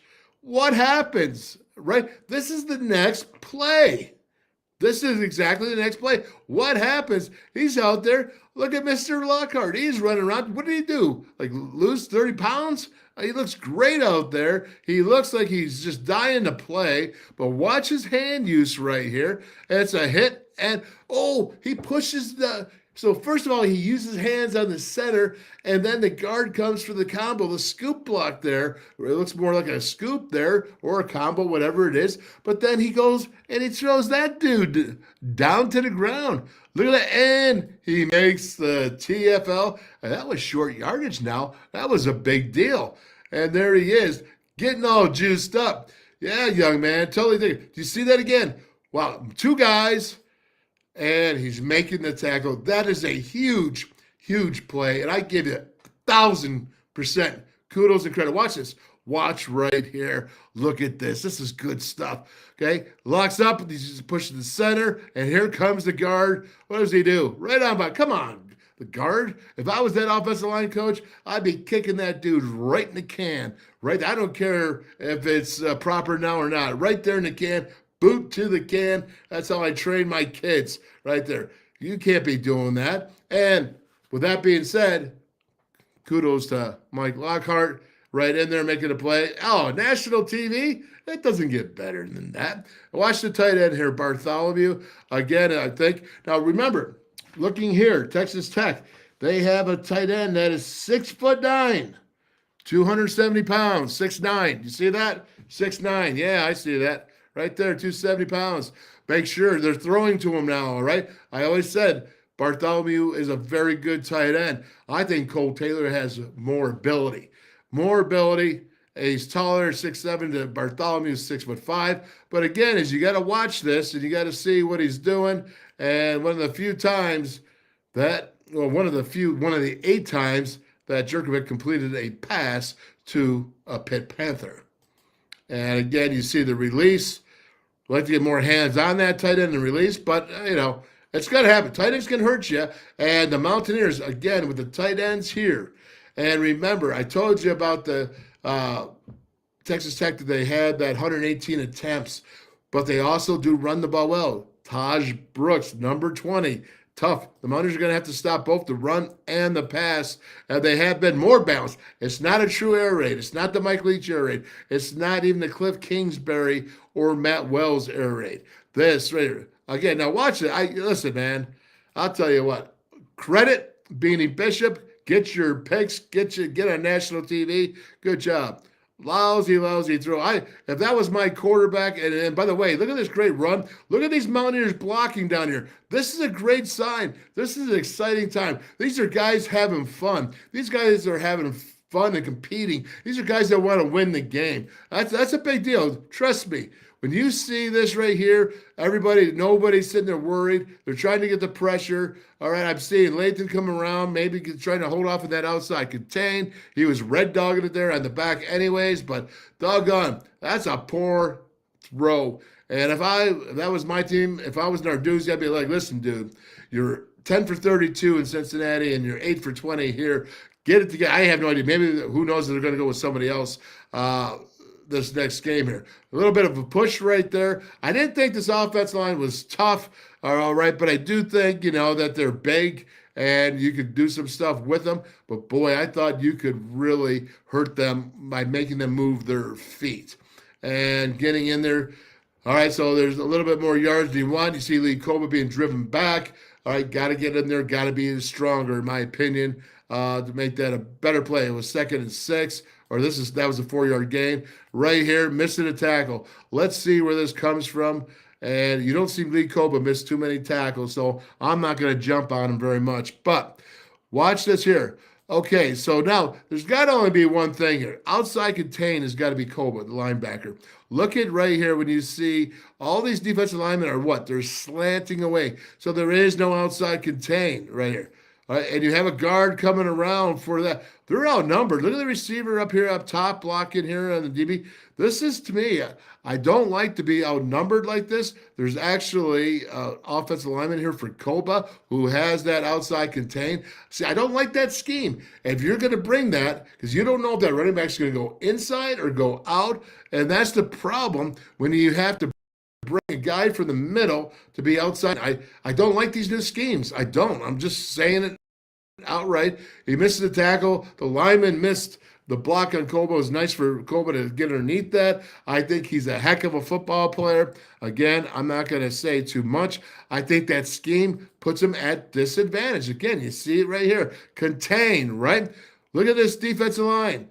Right on down. All right, so there's no contain. Now you're going to take a guy from the middle and make him contain. It's a scheme. That is all scheme right there. And you could actually get outnumbered. And you see that there. It's a good run block.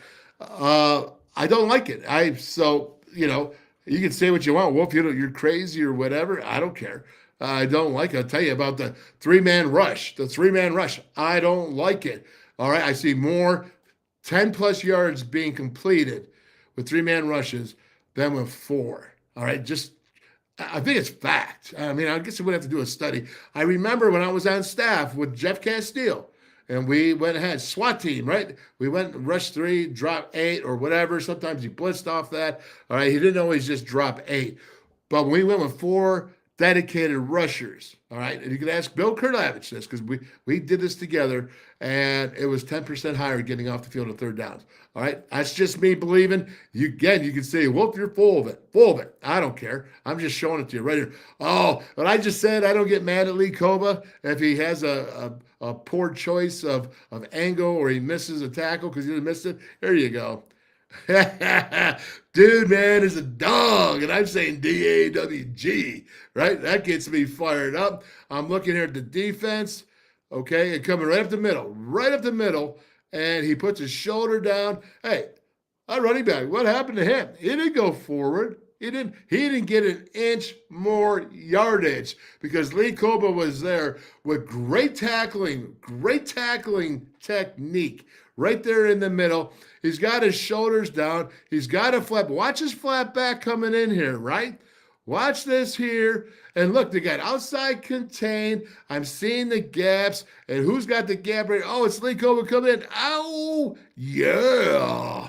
There you go. Now that's defense, man. That gets me up and gets me saying, yeah, I want to be a part of that. Now look at Eddie. Eddie Messer, yeah, he's flexing, man, because that is a big deal, and that's a great way to play defense. So kudos there to the entire staff, all that for defense, and that's the way Mountaineers need to play more consistently. I hate this right here. If I this is 2nd and 10, man, I tell you, I hate this. And I'll tell you why, because look at this. You're outnumbered here, man. You're outnumbered. This is all, to me, RPO, too much yardage off. You can't put one guy out there expecting to beat 2 on a consistent basis anyways. They get the sack right here. It breaks down, but doggone, if he would have looked over there, I'll tell you what, how did this guy go to Notre Dame or Boston College? Neil Brown said take it easy on him. He had a lot of people at his feet. I don't know. All right, so right there, boy, that pushing that line, that's a push on the defensive line. But I showed it to you. It was wide open over there. All you had to do is you had to get the bubble screen, and you would have been fine. Look at that bubble screen. All good. But he's already ready to run. I mean, he's not even looking over here. To me, that's just he's playing guppy ball right now. That's called, it's not big time Power 5 ball. That's guppy, right? Don't like it. That's what you do. Eat the ball. Eat the ball, 5. There you go. All right, everybody. Look at that jump. A lot of Mountaineers, a lot of excitement. Defense did very, very well. They stood up for themselves, and they took it to this Pitt Panther offense. And let's see what we got here. Look at this rush here. Now, he does step up in the pocket, all right? If you're going to do this, you got to fill the 4 lanes of rushing. Outside contain on 2 sides, and then you got to have the 2 guys in the middle be staggered so that you don't leave this type of hole for the quarterback to step up. But what happens is 3rd and 16. So, again, you didn't go with 3-man rush, did you? You went a 4-man rush, right? Let's keep it going. Again, let's see this. Okay, look, showing 5 right now. That could possibly, but what happens here? So you're coming in, there's 4, right? Now, the 2 interior guys, you see Barrett and you see it looks like Eddie Vestinarian right there, and they're going to do the game. They're going to twist. And it's going to be from the inside out. So you got the big man out there coming down inside, and then you got Eddie coming around for that outside contain. The problem is you got to be here more. You can't be here because that's where Eddie is. This is a big hole right here, and you can't leave that open. So you want to be outside contained, staggered here, and then outside contained. And that's how you control him from stepping up in the pocket. But again, it's 3rd and 16. What happens? He steps up, but he's got to do what? He's got to make a quick throw. All right? All over him, man. All over him. And there's a secondary that's obviously covering their receivers. All right? So that's a big, big deal. All right? Very good. Continue on. That's the same thing. I had to show it three times. Steps up. Looking good. And this defense there, dropping the ball, looking to see a guy coming over. Marquise Floyd was coming over to whack him. Whack him good, whack him good, whack him good. All right, I think that's it, folks. I want to show you a little bit of defense there, the Pitt Panthers. Give them some credit, give them some love, because I think they well deserved it. And that is pretty cool. So let's go ahead. Let's jump on this right now because I am going power from this. This is pretty cool. But go on, Paula Mini, Paula Deck battery, man. That is right. And so here you go. Where is that right there? The network. There we go. And let's check it out right here. Ooh, boy, I don't like it when it gets that close on me. Ooh, scary. That's right. Cover this up. Let's check it out, man. Yeah, there you go. Biggin. All right. Kansas City Grill and Pub down in Hinton, West Virginia. We love you. WolfMan's Call Network. Calacino's Pizzeria and Sports Bar down in Beckley, West Virginia. Yes. Oh, give me some za, man. Give me some za. How about this? Route 22 Sports Bar right up there. In Weirton, West Virginia, right? You know what? I used to go ahead and be tour managers for like Prince and Backstreet Boys and Sync, Michael Bone, all that stuff, right? So I already know that the old Starlink, I don't know what it's called now, but back then, right there on Route 22, man. And they got 12 50-inch TVs. It's a West Virginia crowd. It's a Steeler crowd. And you got to love it. How about Archies there? Right there on East Carson Street. Got to love their wings. They have great wing nights, man. Ooh. Oh, I'm getting hungry thinking about it. Aaron Gizzy, Legends, Sports Bar and Grill. Cheat Lake, right up there. Lakeview Golf Resort. It's getting later. Still plenty of time. You can hit the balls for a long time, but boy, it's not quite as warm as it was. How about Danny's down there in Princeton, West Virginia? You got to love it. They got great specials, always great game watches down there. What's up, Danny's? And Kegler Sports Bar, Jerry the Wrens, Greg the Wrens, Steve the Wrens, right? Dougie Moore, royalty, my friends there. Appreciate you guys. Get a Wolfman burger. Get their wings. They got incredible Philly cheesesteaks. You know, you got to go to the Jar Restaurant and Hot Spot. It was the Mason Jar Saloon before, as you see on the sign, where you're getting that changed. But new ownership, doing good things there. And I know that they're going to be very, very successful. How about Steve Reese? Talking about the Mason Jar Barbecue and more down in Fairmont. And he's got unbutton those britches, man, because when they give you some barbecue, it is barbecue. And, of course, you got the Pallet Bar in Scott Depot, in Taves Valley. Haley, what's up? Everybody there, thank you so much. Love doing the pregame down there. You got to go to the Pallet Bar, man. They got like 24 craft beers. It's very, very, I'd say very unique, very cool, very laid back. They have regular furniture in there. You can sit, you can chill, you can watch football, you can do arts. I mean, it's just really cool, man. All right, totally dig the Pallet. You got Mel. What's up, Mel? Melissa at the Tap House there in Oakland Street in Morgantown, right by all the students. You got to love the Mountaineer Tap House. Great food, a ton of beers on tap, and excellence. Jimbo's Place, Elkins, Buckhannon, right? So nice they did it twice. We did a grand opening there for the one in Buckhannon, and they're just killing it in those places. Jimmy Pointer, what's up, Jimmy? So you got the Pitch in Dunbar, West Virginia. It's the Pitch Sports Bar and Grill. I went there. It's cool, man. The food is outstanding, and you got some interesting things to keep you entertained. Visuals out there with all the sports fields behind it. It's a park, man. It's cool. And then, of course, you got Brickside Bar and Grill with Rob Davis, my buddy. He was on the Wolfman. He's always once you take the plunge on the WolfMan's team of the Polar Plunge for Special Olympics, you're always part of WolfMan's team. Rob Davis and his family in the Sierra. What's up? Hope everybody's doing great. Love the WolfMan's Call Network. All right. And anything else? Anybody got anything good to say? Let's see. Hey, Wolfman, what do you think of Tony Gibson's style of defense? Well, I'll tell you what. Tony Gibson's style of defense it goes back to Rich Rodriguez, and the story of that is you had Jeff Castile. And he said, I want to say this, and maybe Castile will correct me if I'm wrong, but I think it was Vanderbilt was running the 3-3-5. Now, the 3-3-5 that they were running was more of mixing and matching the tackles and the linebackers and blitzing and moving all around, where Castile came in and kind of went there and fixed it with the 2-4-5 techniques outside. You know, you had Chris Neal there or Keelan Dykes there at the nose guard. It's just, you got to, for the 3-3-5 to be successful, you better have a great nose guard. You better have a great Mike linebacker, and you better have a great free safety, because you are right in the middle of the defense and you have to go left and right. You also have to have an excellent spur. What do people call it? The money back with the nickel back, whatever that is, a spear, for West Virginia. Otherwise, West Virginia does not use that anymore the way that it was used before in the defense. The spear used to be the dude, man. It used to be the dude, and always making the plays out towards the field.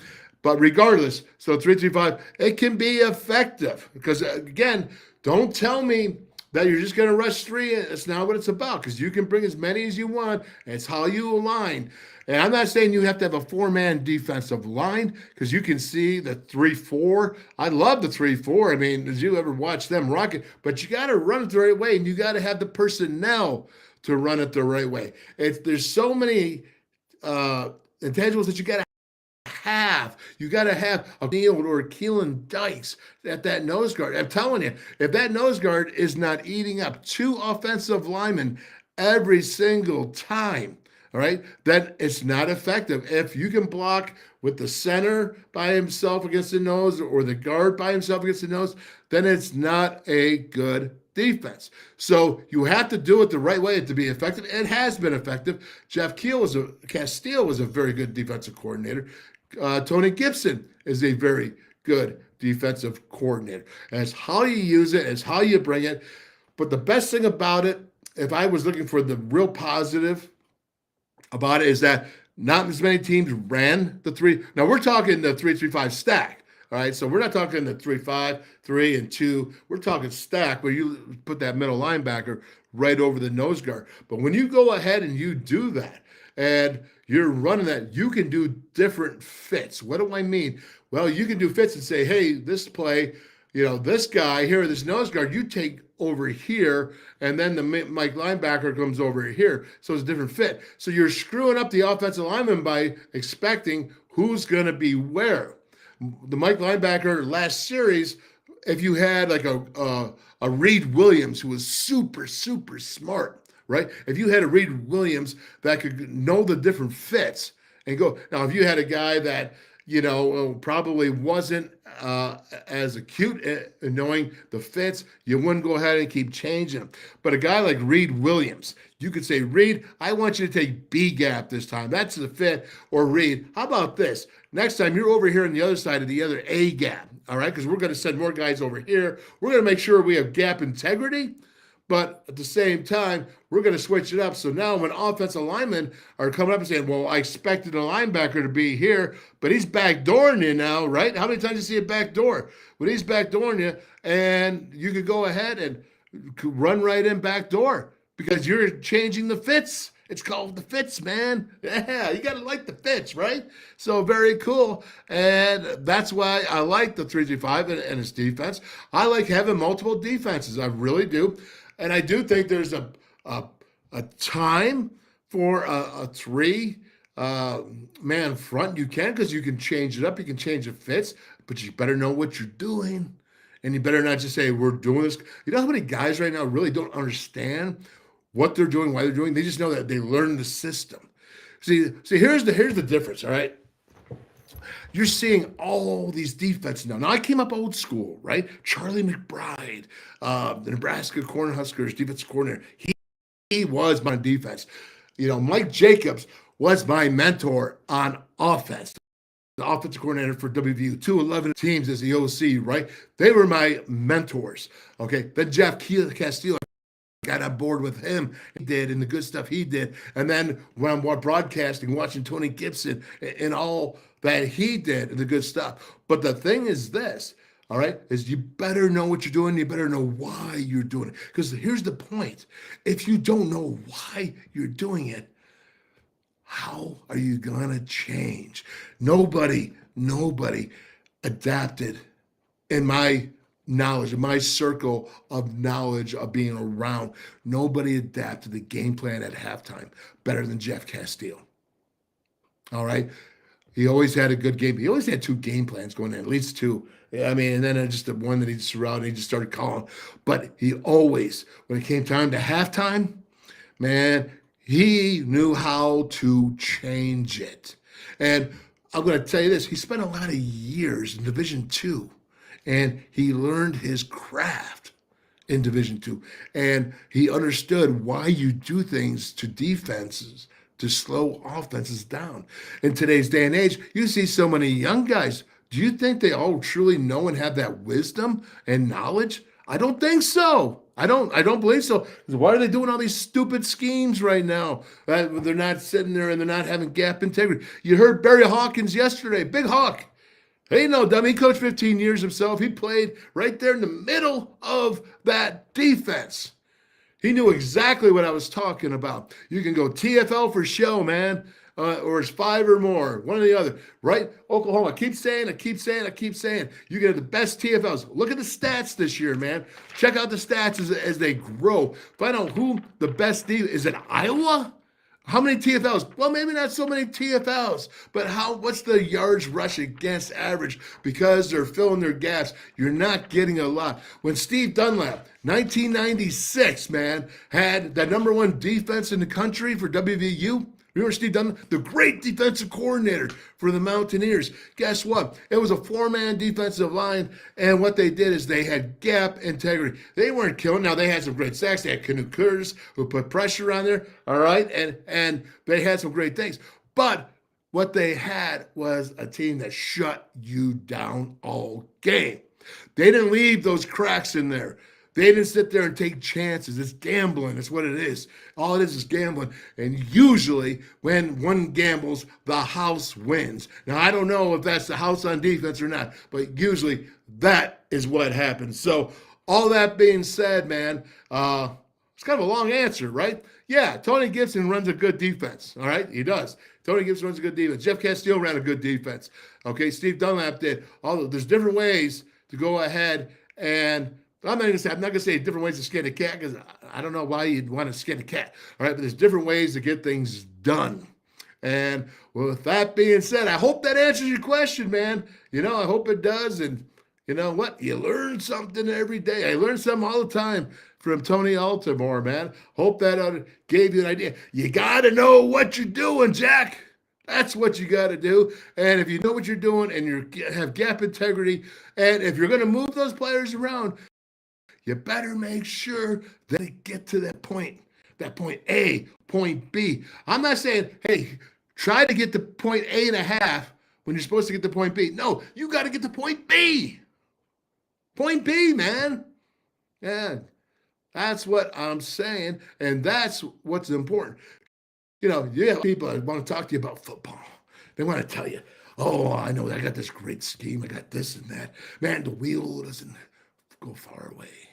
Okay, but what it does is it comes back around and around and around. Are you hypnotized yet? Yeah, I think I just hypnotized myself. All right, but that's what happens.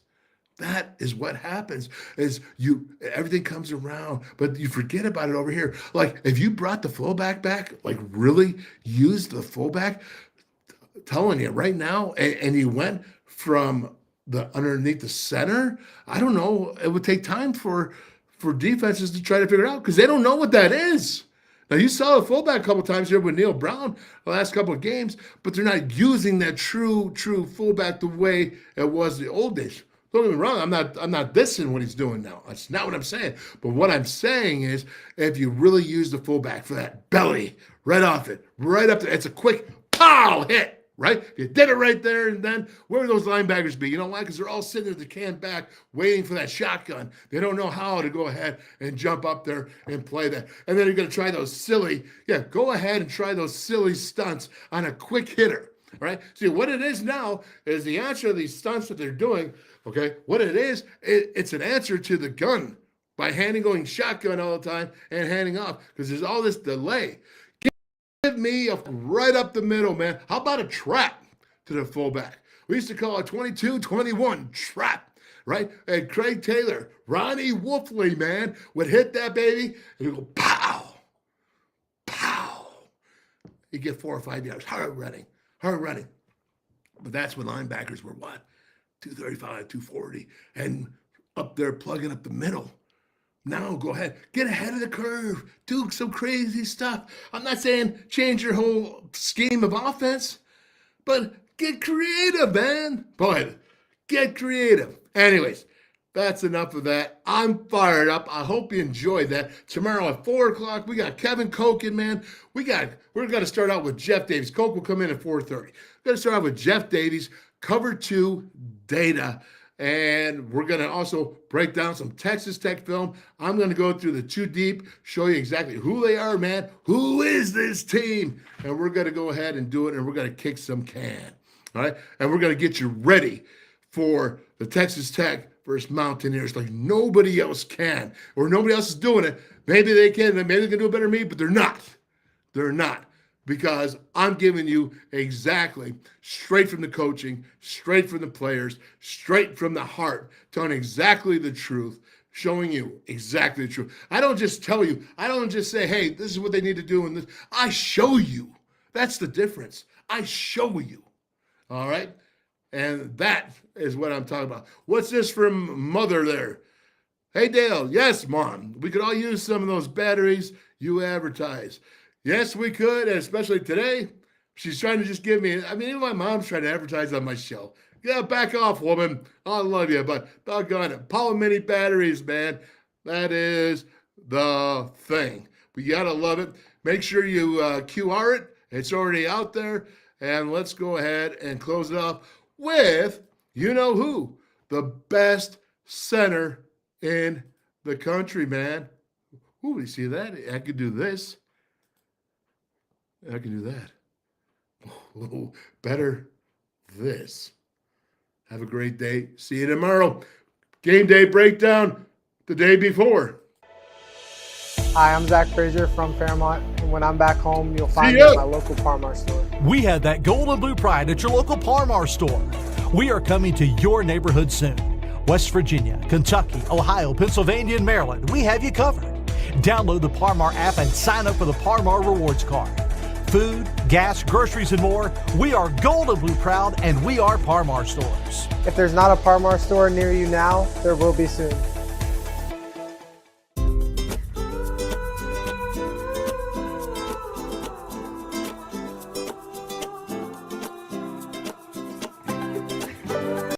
Buzzballs, ready-to-drink cocktails. #1 single-serve premix brand in the U.S. Buzzballs, have a ball.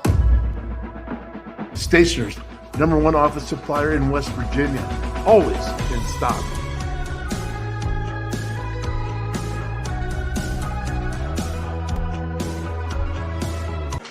How many? The anywhere, anytime chargers, powering a connected world. Never buy AA batteries again. Rechargeable 500 times plus. Paul Mini AA USB lithium battery, as easy to charge as your cell phone. Sustainable energy, stay charged. Go green, save green. Feel the power of Paul.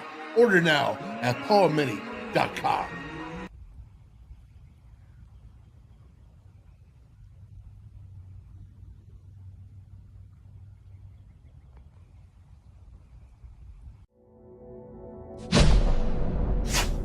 West Virginia United.